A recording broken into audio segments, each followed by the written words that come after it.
बातमीपत्रात आता पाहूयात गल्लीपासून ते दिल्लीपर्यंतच्या ताज्या घडामोडींचा धावता आढावा। छत्रपती शिवरायांची वाघनखं आजपासून साताऱ्यात प्रदर्शनासाठी ठेवली जाणार आहेत। प्रदीर्घ प्रतीक्षेनंतर लंडनच्या व्हिक्टोरिया अँड अल्बर्ट वस्तुसंग्रहालयातून ही वाघनखं महाराष्ट्रात पोहोचली आहेत। छत्रपती शिवरायांची वाघनखं आजपासून साताऱ्यात प्रदर्शनासाठी ठेवली जाणार आहेत। प्रदीर्घ प्रतीक्षेनंतर लंडनच्या व्हिक्टोरिया अँड अल्बर्ट वस्तुसंग्रहालयातून ही वाघनखं महाराष्ट्रात पोहोचली आहेत। या वाघनखांसह शिवकालीन शस्त्रांचं देखील प्रदर्शन केलं जाणार आहे। मंत्री सुधीर मुनगंटीवार यांनी याबाबत राज्याच्या पावसाळी अधिवेशनात घोषणा केली होती। यावेळी सोहळ्याला येताच मुख्यमंत्री शिंदे आणि दोन्ही उपमुख्यमंत्र्यांनी शिवरायांना अभिवादन केलं। तसंच तिथं उपस्थित महिलांनी या तिघांना राखी बांधली। यावेळी शिंदे, फडणवीस, पवारांच्या हस्ते वाघनखांसह इतर शस्त्रांच्या प्रदर्शनाचं उद्घाटन पार पडलं। शिवकालीन वाघनखांची पहिली झलक यावेळी समोर आली आहे। यावेळी शिंदे म्हणाले, अनेक वर्षाच्या प्रतीक्षेनंतर हा दिवस आलाय। हा सर्वांसाठी अभिमानाचा दिवस आहे। शिवरायांची वाघनखं हे शौर्याचं प्रतीक आहे। त्याचं दर्शन शिवभक्तांना घेता येणार आहे। तसंच खोट्या वाघनखांना खऱ्या वाघनखांची काय समज असणार असा टोला शिंदेनी विरोधकांना लगावलाय। विरोधकांकडून सातत्यानं ही खोटी वाघनखं असल्याची टीका केली जाते। यावेळी ओपन जीपमधून शिंदे, फडणवीस आणि पवार संग्रहालयाकडे पोहोचले। महायुतीचे मोठे शक्ती प्रदर्शन पाहायला मिळालं। तसंच शिवभक्तांकडून घोषणाबाजी देखील करण्यात आली। ओपन जीपमधून जात असताना मुख्यमंत्री शिंदे यांचा सत्कार करण्यात आला। सातारकरांचं अभिवादन स्वीकारत महायुतीचा रोड शो पार पडला। सरकारने वाघनखं खरी आहेत की खोटी याबाबतचा खुलासा साताऱ्यातील उद्घाटनाच्या कार्यक्रमात करावा अशी मागणी राष्ट्रवादीच्या शरद पवार गटाच्या खासदार सुप्रिया सुळे यांनी केली आहे। आज साताऱ्यात छत्रपती शिवाजी महाराज यांच्या वाघनखांचं प्रदर्शन होणार आहे। मात्र इतिहासकार इंद्रजित सावंत यांनी लंडनहून येणारी वाघनखं खरी नसल्याचा दावा केलाय। यावरूनच प्रसारमाध्यमांशी बोलताना सुप्रिया सुळे यांनी हे भाष्य केलंय।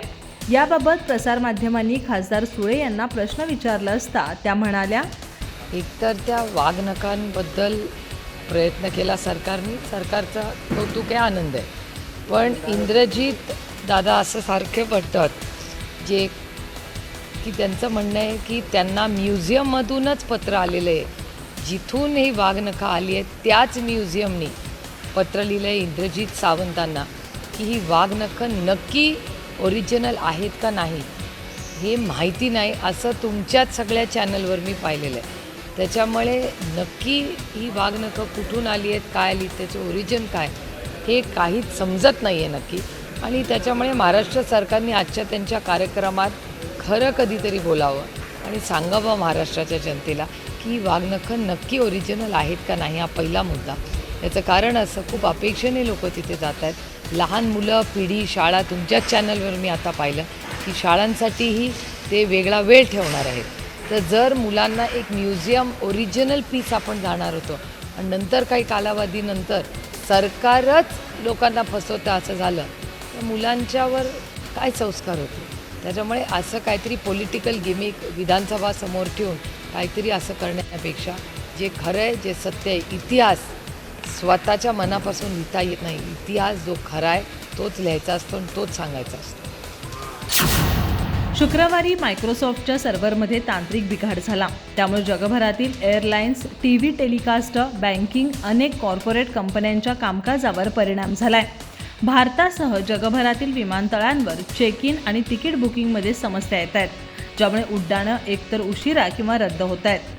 भारतात इंडिगो, स्पाइसजेट, आकाश एअर आणि एअर इंडिया एक्सप्रेस या 4 विमान कंपन्यांनी तांत्रिक समस्येमुळे त्यांची बुकिंग, चेक इन आणि फ्लाईट अपडेट सेवा प्रभावित झाल्याची माहिती दिली आहे। विमानतळावर सेवा मिळत नसल्यानं नागरिकांना अडचणींचा सामना करावा लागतोय। हैदराबाद आणि बंगळुरूमधील बहुतेक कॉर्पोरेट कंपन्यांमध्ये व्हायरसचा हल्ला झाल्याची चर्चा आहे। निळ्या स्क्रीनवर आल्यानंतर सिस्टम रिस्टार्ट होत आहे। हैदराबादमधील अनेक कंपन्यांनी त्यांच्या कर्मचाऱ्यांना पुढील 2 तासांसाठी त्यांची यंत्रणा बंद ठेवण्यास सांगितलं आहे। मायक्रोसॉफ्टच्या अजूर क्लाउड आणि मायक्रोसॉफ्ट 365 सेवांमध्ये समस्या आल्यात। मायक्रोसॉफ्टने सांगितलं की आम्हाला या समस्येची जाणीव आहे आणि त्याचं निराकरण करण्यासाठी अनेक टीम्स तैनात केल्या आहेत। आम्ही कारण शोधलं आहे. मायक्रोसॉफ्ट अजूर हे क्लाउड कॉम्प्युटिंग प्लॅटफॉर्म आहे. हे अनुप्रयोग आणि सेवा तयार करणं, तैनात करणं आणि व्यवस्थापित करण्यासाठी कार्य करतं.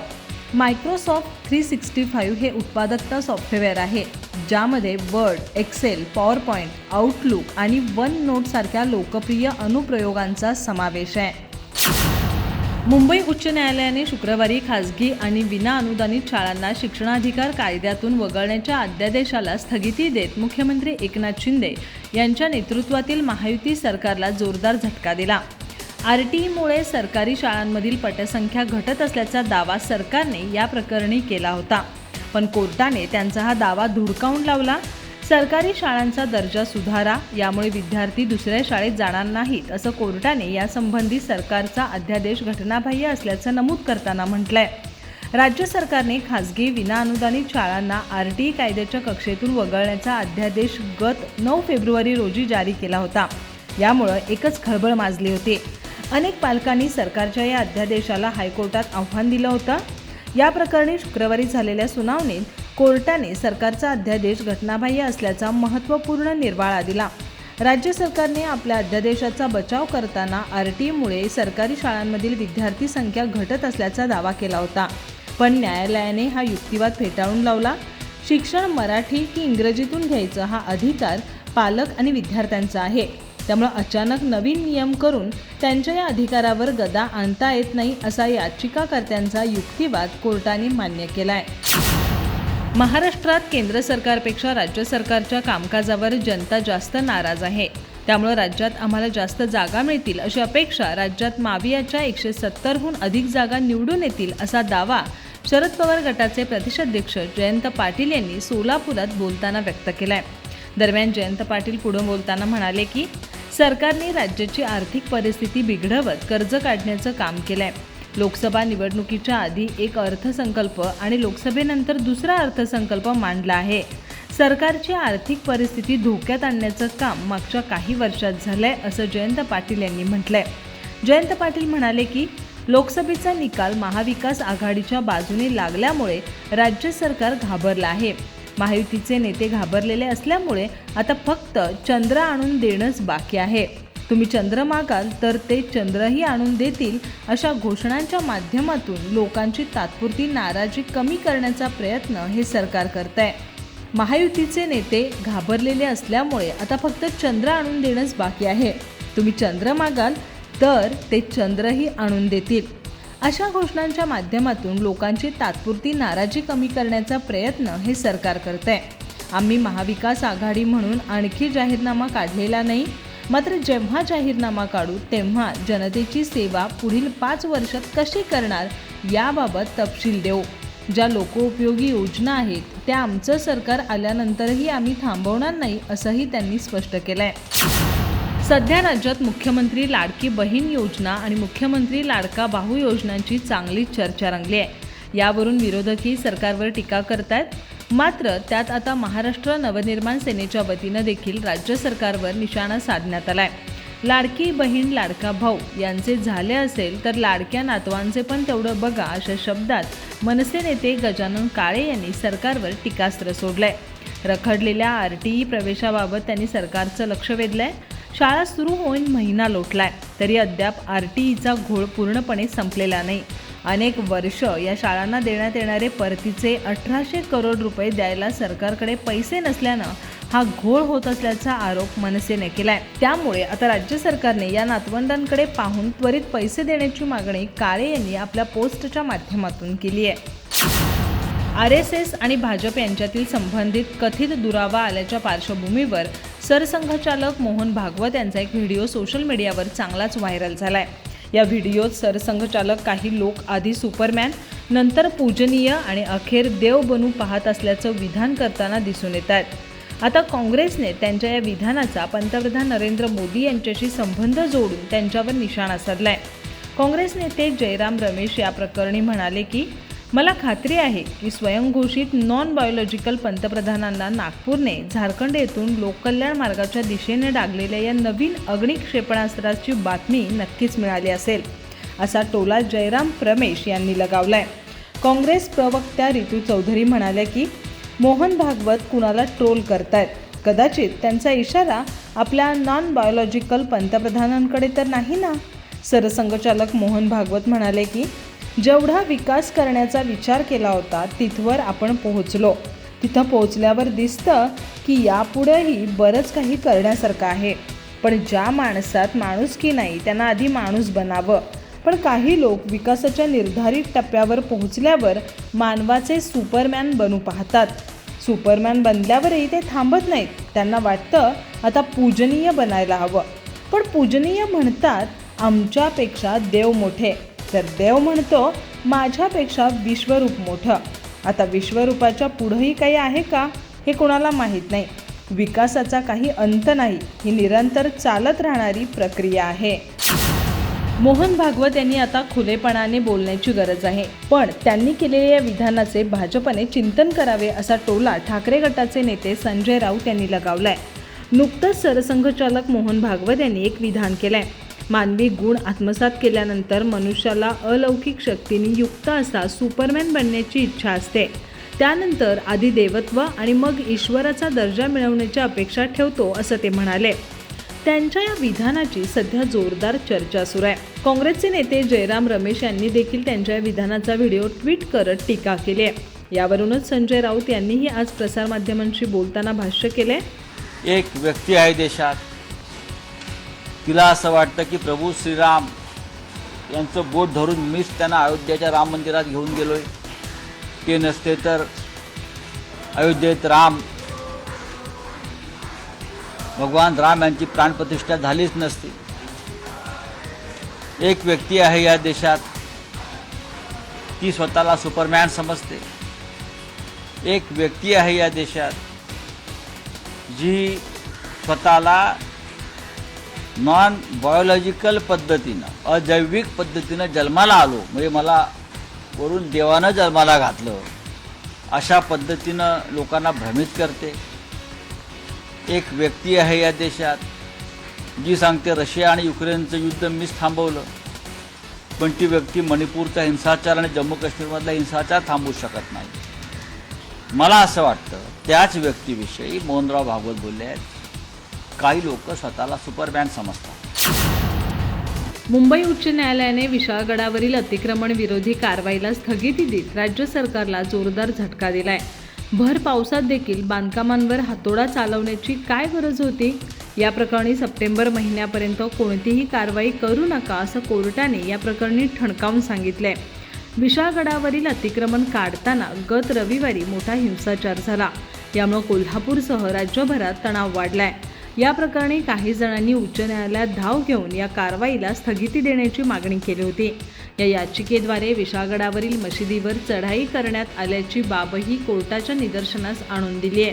या याचिकांवर शुक्रवारी झालेल्या तातडीच्या सुनावणीत न्यायमूर्ती B.P. कुलाबावाला आणि न्यायमूर्ती फिरदोस पुन्नीवाला यांच्या द्विसदस्यीय खंडपीठानं विशाळगडावरील अतिक्रमण विरोधी कारवाईला स्थगिती दिली. न्यायालयाने या प्रकरणी राज्य सरकार आणि स्थानिक प्रशासकीय यंत्रणेवर चांगलेच खडेबोल सुनावलेत. विशाळगडावरील अतिक्रमण विरोधी कारवाई तात्काळ थांबवा. येत्या सप्टेंबर महिन्यापर्यंत तिथं कोणतीही नवी कारवाई करू नका. या प्रकरणी भर पावसाळ्यात हातोडा चालवण्याची काय गरज होती? जमावाने विशाळगडावरील मशिदीवर चढाई केल्याचा याचिकाकर्त्यांचा आरोप अत्यंत गंभीर आहे असं कोर्टाने या प्रकरणी सरकारला खडसावत म्हटलंय. कोर्टाने यासंबंधी शाहूवाडी पोलीस ठाण्याच्या मुख्य अधिकाऱ्याला कोर्टात हजर राहण्याचेही निर्देश दिलेत. निवडणूक आयोगाने अपक्ष उमेदवारांच्या निवडणूक चिन्हाच्या यादीतील पिपाणी हे चिन्ह गोठवण्याचा निर्णय घेतलाय. यामुळे आगामी विधानसभा निवडणुकीच्या पार्श्वभूमीवर राष्ट्रवादी काँग्रेस शरदचंद्र पवार पक्षाला मोठा दिलासा मिळालाय. लोकसभा निवडणुकीत शरद पवारांच्या राष्ट्रवादीने 10 जागा लढवल्या होत्या. नाशिकसह सर्वच जागांवर 4 लाखांहून अधिक मतदान पिपाणीला पडलं होतं. विशेषतः सातारा लोकसभेत या चिन्हामुळे त्यांच्या उमेदवाराला पराभवाचेही तोंड पाहावं लागलंय. त्यातच लोकसभेच्या तुलनेत विधानसभेला अवघ्या काही हजारांचं मताधिक्य असतं. त्यामुळे संभाव्य धोका लक्षात घेऊन शरद पवार गटाने पिपाणी चिन्ह गोठवण्यासाठी निवडणूक आयोगाकडे धाव घेतली होती.